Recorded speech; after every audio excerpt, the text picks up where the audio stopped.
For the latest in strategic affairs, subscribe to our YouTube channel. Click the bell icon for updates.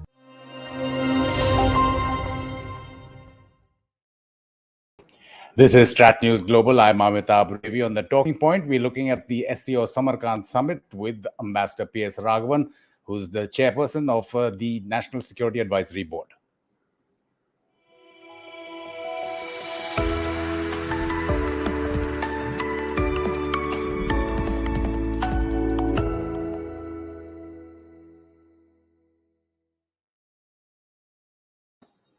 Ambassador Raghavan has also been India's envoy to Russia. Good to see you online, sir. I know you've been following developments pretty closely, and we're seeing what's happening even as we speak with President Putin and Prime Minister Modi meeting on the sidelines. But before I get into that, just the overall, there have been so much speculation ahead of the summit with the agreement for troop disengagement just a few days before that on the 13th at PP15.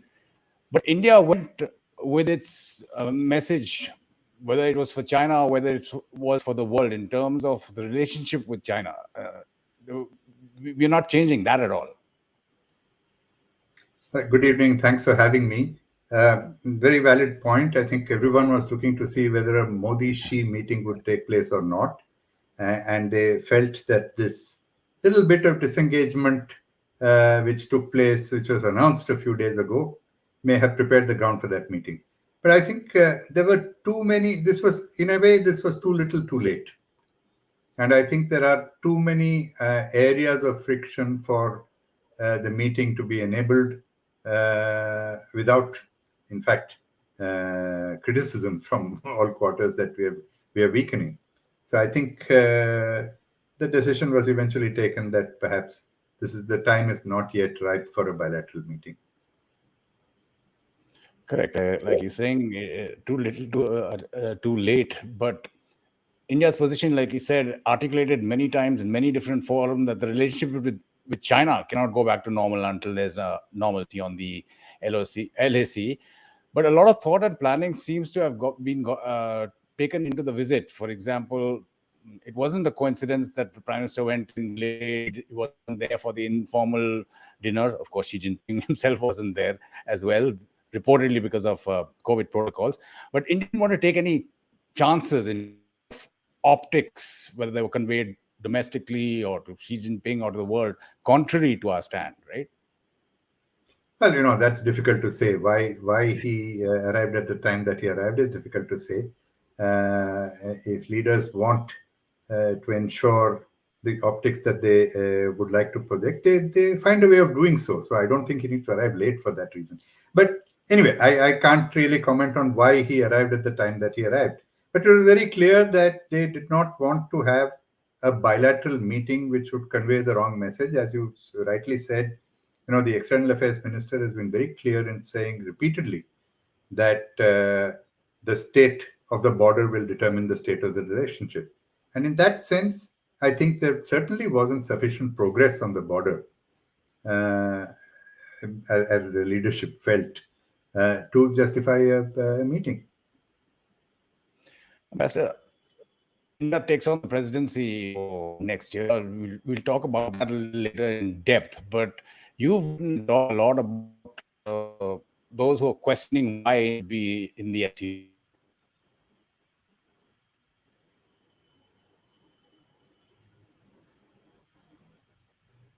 So can you hear me?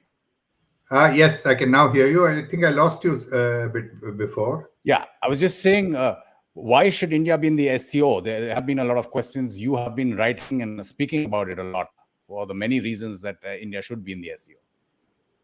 Yeah, there are a lot of questions as to why India is in the SCO, because they say that it's a strange organization that does not align with our global ambitions or our global perspectives. But I think geography is the most important determinant of politics. That's what geopolitics is all about. If you look at the SCO, it consists of countries in Eurasia. And Eurasia is actually our immediate neighborhood. People don't recognize that.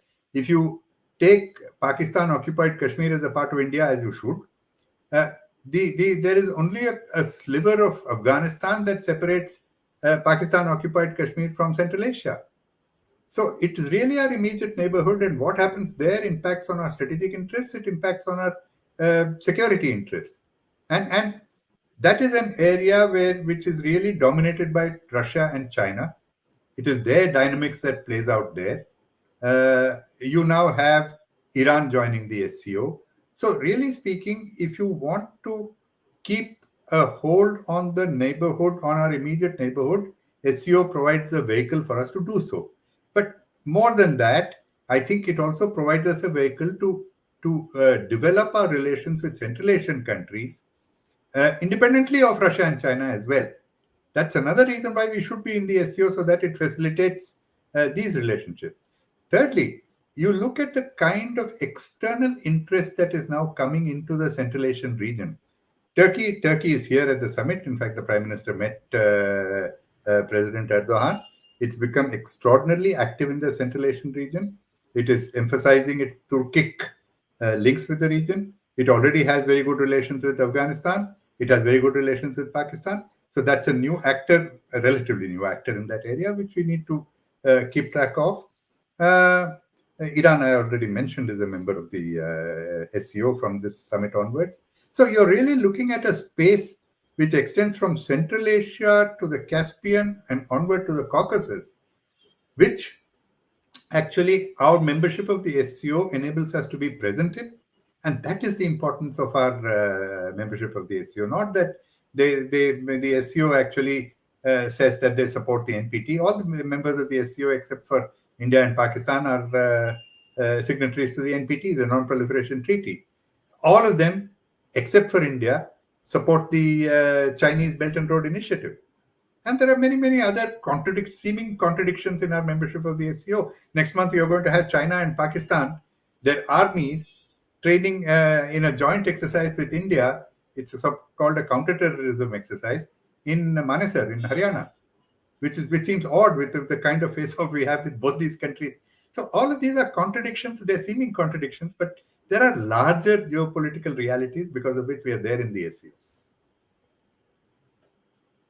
Interesting, that last point that you're bringing up on rats and counterterrorism. Just a question or a comment here from Sanjeev Khanna, who says, Pakistan lies in the SCO summit. Pakistan is not a victim of terrorism, but promotes terrorism. It's evident now that the Pakistani Prime Minister in the SCO was begging for money again. Just a comment if you want to take on that, and then we can move on. You see, actually, if you look at the SCO... A comment on Pakistan in the SCO, Ambassador. Yeah. No, what I'm saying is, if you look at how the SCO talks about terrorism, you cannot expect the SCO to talk our language on terrorism as long as China and Pakistan are there and they're united with each other. So, really speaking, the narrative in the SCO on terrorism is on extremism, separatism. I mean, these are Chinese concerns and they're expressed in Chinese words. So, you're absolutely right. I mean, Pakistan has been claiming everywhere that it's a victim of terrorism and not a perpetrator of terrorism. We know that it is not correct, and we show it up wherever we can in every possible forum. So we're not fooled by that. I mean, we're not fooled by Pakistan's participation in SCO or participation in the RATS, which is a regional anti-terrorism structure. We're not fooled by that into assuming that Pakistan has now suddenly become a victim of terrorism.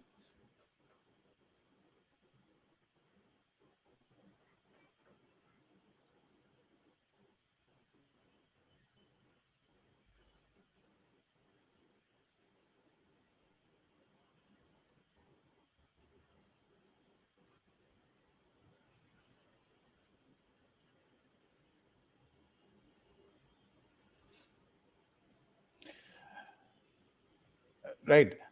Ambassador, just going back to the bilateral with President Putin. Now, this is the first in-person meeting that Prime Minister Modi and President Putin are having after the re-invasion of Ukraine. They've spoken on the phone several times.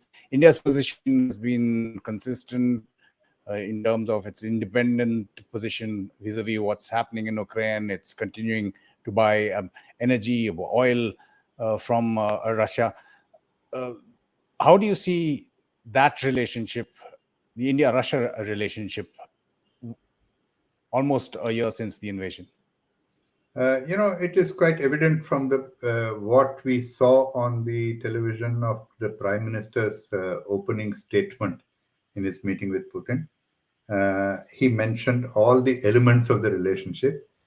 He talked about, in fact, he said that our relationship, his personal relationship with Putin, he said started from 2001 when, as Chief Minister of Gujarat, he went to Moscow to sign actually a province, state to province agreement when President Putin was already president.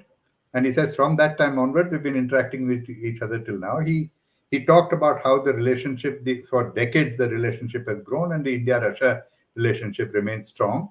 But he also talked about the need to discuss how the present situation can be resolved. He did not specifically mention the Ukraine war. He mentioned Ukraine in another context. He actually said, I thank you and Ukraine. We thank Russia and Ukraine for your help in enabling our 20 odd thousand students leave Ukraine when the war broke out. So he said that. He also said that, the world has a food crisis, it has a fuel crisis, it has I think he mentioned fertilizer crisis as well, and that the developing world is suffering from it, and we have to discuss how we can help in this crisis. And then he said, today's world is for democracy and peace, and therefore I'd be interested in your thoughts about how we can take forward democracy and peace. So, all the boxes were ticked in the sense of the concerns of the world, the concerns of the India-Russia relationship, as well as understanding that, Russia has a point of view which we should listen to. So that's what we heard. It reinforces what we have been seeing in past exchanges on the phone between India and Russia ever since the Russian war in Ukraine began. A lot of eyes were also on the Xi Jinping, Vladimir Putin bilateral.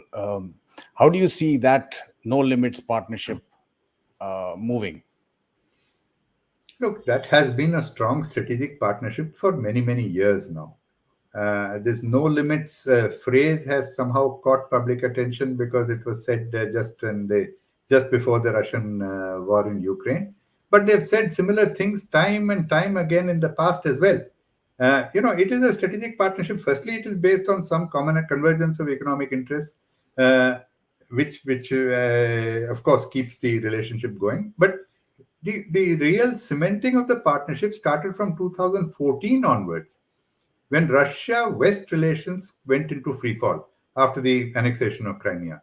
And since then, every increase in the Russia-West friction has thrown the Russians and the Chinese closer together.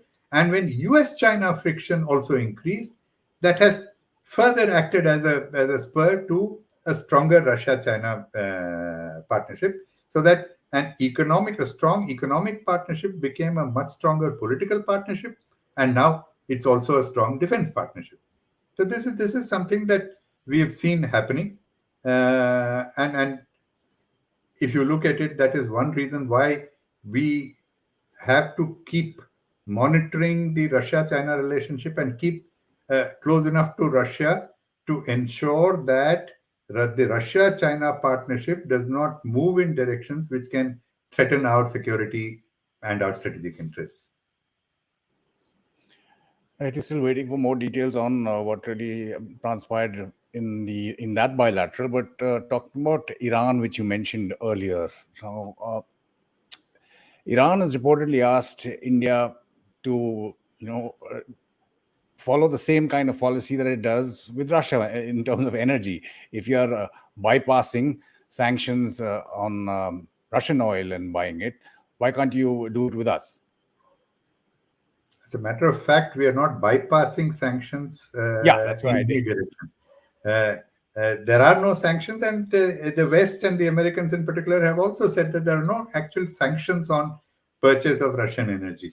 And actually, I see no reason why we should not purchase energy from Iran either, because the UN sanctions do not apply. And we have always taken the stand that it is the UN sanctions that actually bind us. Also, I think Iran and the West are reasonably close to going back to the JCPOA, the nuclear deal that was negotiated in 2015. They're not far from it. There are a few roadblocks which keep coming in the way. So I see no reason why actually we should not also buy uh, oil from Iran. Connectivity is one of the buzzwords that is used with the SCO, with Central Asia. The Prime Minister, many would say, took a dig at Pakistan during his speech during the extended summit, mentioning all countries should be giving transit access, and possibly even the BRI when he mentioned sovereignty and territorial issues. Do you see Char and INSTC developing further in terms of connectivity? I think what has happened with the Russia Ukraine crisis should actually give a great fillip to action to promote this so called North South Transport Corridor. You see, actually, a lot of cargo is in fact traveling through Iran to multiple markets from Russia, so that this transit route through Iran is being increasingly used by Russia as well as by the Central Asian countries uh, in order to evacuate their products. I think this connectivity, of course, from our perspective, the connectivity is fundamentally important because we need the route to Central Asia that has been blocked by Pakistan. Really, the Pakistan-Afghanistan land route being blocked, we need the route through Central Asia, and that is what is our strong requirement for connectivity. That is why we have spent money and effort on developing Chabahar. We are also supposed to be helping in developing an onward connection from Chabahar to Zaidan, which then can take off towards Central Asia as well as towards Afghanistan. And it is not just an Indian desire, it is also a Central Asian desire. Look at it from the Central Asians' perspective. For them, it is the shortest route to the sea. Otherwise, they are dependent on Russia, they're dependent on China, they're dependent on Turkey, they're dependent on the Black Sea. So, Uzbekistan has been, in fact, expressing great interest in using the Chabahar route. Very early on, they built a connection to Mazar-e-Sharif in Afghanistan with ADB assistance, and they said that they would be happy to to participate in a building of a connection to Herat from there onwards to Herat in western Afghanistan, and then from there onwards to Iran. So for Turkmenistan as well, it's an attractive route. So for Central Asia as well, connectivity, the route to the sea is very important. So there is a lot of convergence of interests here, and this Ukraine war should actually encourage faster development of this particular route. There Its is economic a viability it has already been established many times over. There is a Uzbekistan, Iran, India trilateral as well on Chabahar. But since you're talking about convergence, you touched upon it earlier, Ambassador, in terms of the SCO, and you say, this is China there, there's Pakistan there. What are the convergences in terms of Central Asia? Again, terrorism is something which may, even if it doesn't make it to the SCO joint statement, is something that the Central Asian countries share with India, especially with what's happening in Afghanistan. That's very true, and I think the strongest illustration of that came after the Taliban took over in Afghanistan in August last year. Shortly thereafter, the national security advisors of all five Central Asian countries came to India at the invitation of our national security advisor in order to discuss the fallout of the Taliban takeover in Afghanistan, and to strategize about the prevention of terrorism flowing in all directions out of Afghanistan. So the Central Asians and India have a very strong convergence on terrorism, which is not the same as what China and Pakistan say about terrorism, and that is why this India Central Asia connection is so important. I'm just going to take a few questions from our viewers for you, Ambassador. One is from RM Khan, who says, what is your opinion about the bilateral with Erdogan, as Turkey has been condemning India for quite some time? I think it's a very significant bilateral meeting. and a very welcome bilateral meeting. In fact, I've been arguing for a while that India and Turkey should be talking to each other more closely. As I said, Turkey is present in Central Asia. We've had some differences, but some of the differences uh, are not really substantive in nature. I know that Turkey has been, President Erdogan in particular, has been making many statements on Kashmir, has been making many statements on Pakistan. Turkey-Pakistan relationship is well known. But then look, Pakistan, many other countries have good relations with Pakistan and we still do business with them. And I think I've been to Turkey. In fact, I went to Turkey with Prime Minister Vajpayee in 2003 when President Erdogan had just become Prime Minister. A number of developments took place at that time in bilateral relations, which soured again. I was again with the President of India in President Pranab Mukherjee in Turkey in 2013, when also we saw some prospects of a dialogue. Again, things soured for various reasons, which I don't want to go into now.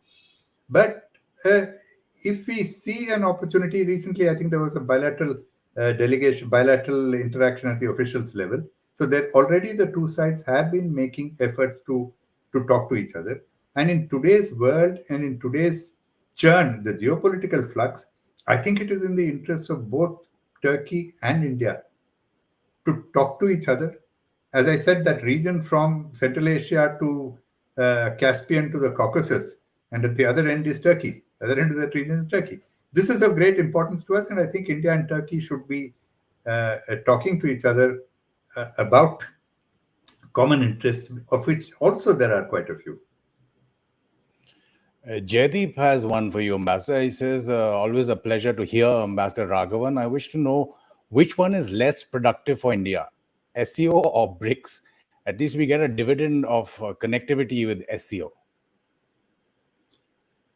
I don't think we can sort of compare international organizations. SCO, as we mentioned, has a core interest for us in Central Asia because it is our immediate neighborhood, and we need to see what is happening in our immediate neighborhood and see whether we can influence things in our immediate neighborhood. If you go back to BRICS, how did BRICS start? BRICS started actually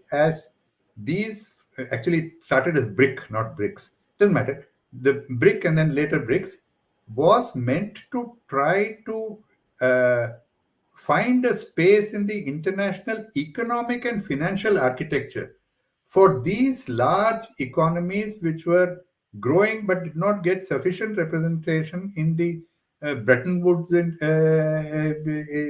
institutions or in other economic and financial mechanisms of the world. In a way, BRICS actually preceded the greater activism of the G20 in global finance and economic development. So that was the role that BRICS had taken over. Along the way, it tried to also assume a political character, which had to take a back seat because all five of these countries moved slightly differently in political directions, as of course is obvious if you see the case of China in BRICS. So BRICS really had an origin in economic and financial development, whereas SCO was political and security cooperation in our region. So the character is different of these two organizations.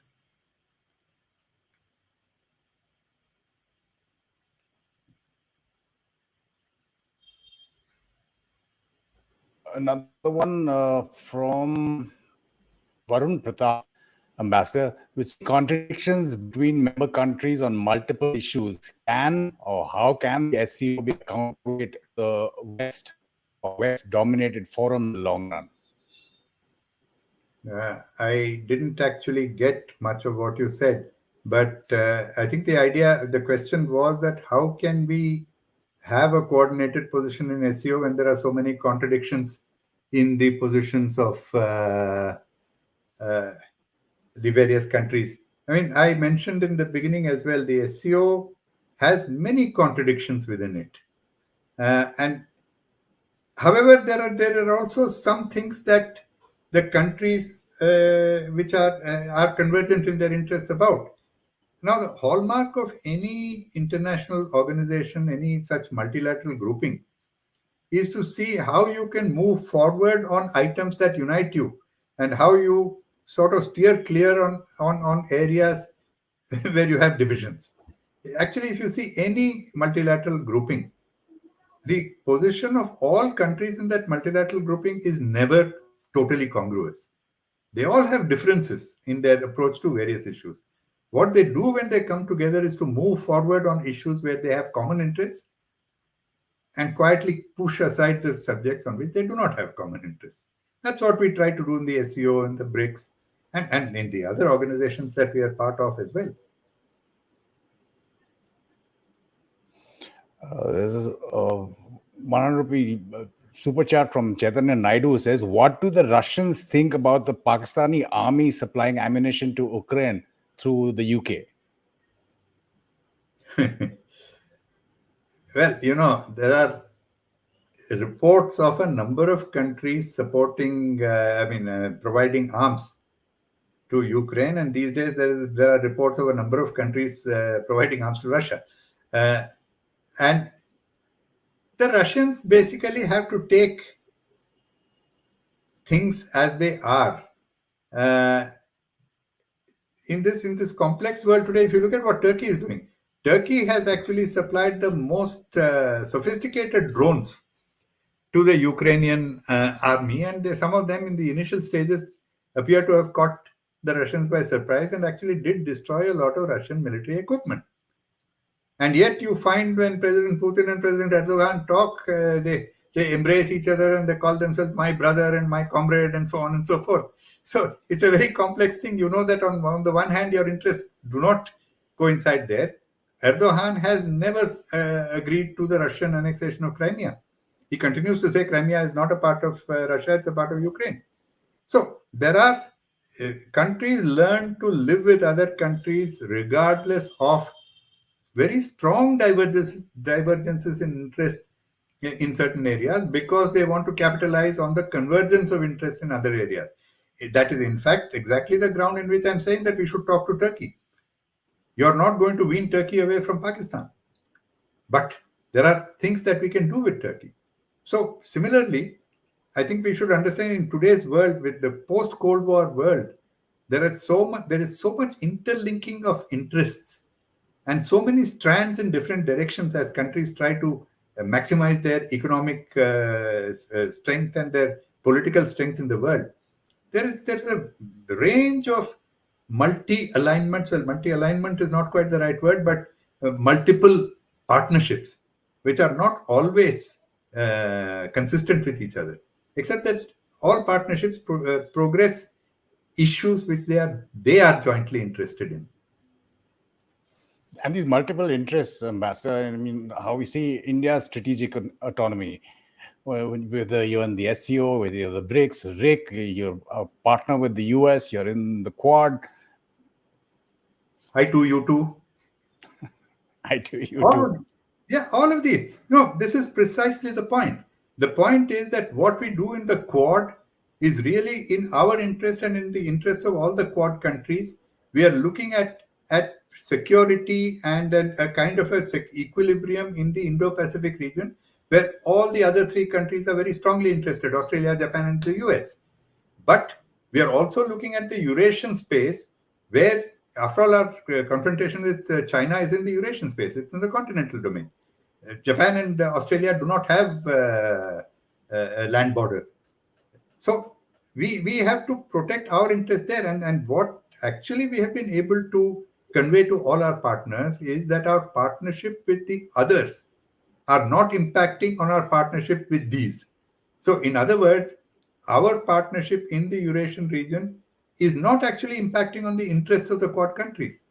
So we have that convergence of interests in the maritime space, for which we are cooperating with them, and we have a convergence of interests with a whole lot of others in the Eurasian space, where we have to protect our interests. And the best commentary on this is the fact that while the Western media, the Western strategic community, and others have often criticized India for its sitting on the fence or trying not to take sides, or for not condemning Russia, the leadership of these countries understand what we are doing and understand our interests. That is why India has been able to go forward on the 2+2 with the US, 2+2 with Japan, high-level discussions with Australia and Japan, discussions with the G7, as well as what we are doing in the SCO, so that the SCO and the Quad, though seemingly contradictory, we are able to participate in them, and leadership of countries which understand how geopolitics works, they have actually understood our position. They have not criticized us. On that front, this is a question from Smriti Anmol Udgata, who says, can the US be trusted? Every country can be trusted as long as your interests converge with that country. And I think if your interests do not converge with that country, then the question of trust does not arise. And that's what I'm saying, that in today's world, you have convergent interests in certain areas, and you should work together to take that forward. So, to answer that question in the larger perspective, if tomorrow you have a war, God forbid, with one of your neighbors, who will come to your assistance? Will anybody put boots on the ground? No one. Not the US, not Russia, not anyone. So this question of trust, they're trusted. You trust a country in areas where your interests with that country are coincident. And I think that's the way you need to look at it. In fact, there was a paper which was produced in the US many years ago, when they looked at why is the US India partnership not as strong as it should be, and why is it not progressing? They came to the conclusion that, look, the US is used to alliance systems, but it should look at, in the post-Cold War world, it should look at relationships like a joint venture rather than a set of alliances. In a joint venture, partners come together where they have shared interests, they promote their shared interests, but it leaves the partners free to have joint ventures with other partners where to take forward other interests. As long as there is not a conflict of interest between the two, and the two do not, neither of the two works in a direction to hurt the other, these are perfectly viable partnerships. And in the post-Cold War world, where you have so many interlinkages and so much of economic interdependence, and countries being able to pursue relations with so many others, the joint venture template is the best template. And then, you trust your joint venture partner to progress your interests in that joint venture. And finally, Ambassador, how do you think India should be handling the presidency of the SCO in 2023? After all, the CCP Congress will happen later this year. Xi Jinping, in all probability, will have to attend the SCO summit when it happens in Delhi in 2023. How do you see India-China developing over the next year? Well, how India-China develops next year is something that we cannot immediately predict. As we've been through this before, you talk about disengagement, you talk about de-escalation, and what our government has said, that the state of the border cannot be divorced from the state of the relationship cannot be divorced from the state of the border. We do not know how these things will proceed. But as far as the SCO summit goes, countries which do not have the best of relationships still attend summit meetings in other countries when it's part of a broader international setup. So I think we should look at it. It's the same way. The SCO is a multilateral organization. So just as India went there, so did China, so did Pakistan, and participated in a summit meeting where we do not, to put it mildly, we do not have the best of relations with Pakistan or China. You expect to have similarly a summit meeting in India. One can hope, of course, that relations will improve by then. One can hope that a situation will be created where dialogue will be better. But at the moment, it's very difficult to predict whether that will happen or not. Always difficult to predict, but Master P.S. Raghavan, it is always easy to predict that all our viewers have enjoyed you on our show. Thank you for your time. Thank you for your sharing your experience and your expertise as well. Thank you very much. A great pleasure to be with you. And thank all our viewers for the engagement and questions, and a lot of back and forth that I can see going on in the chat box. You can follow our social media handles, follow us on Telegram. You'll get updated as to when we put up our latest videos or articles. there is a UPI QR code that is flashing on your screen that you can use to help support us financially as well. This is Talking Point on StratNews Global. I'm Amitabh Revi.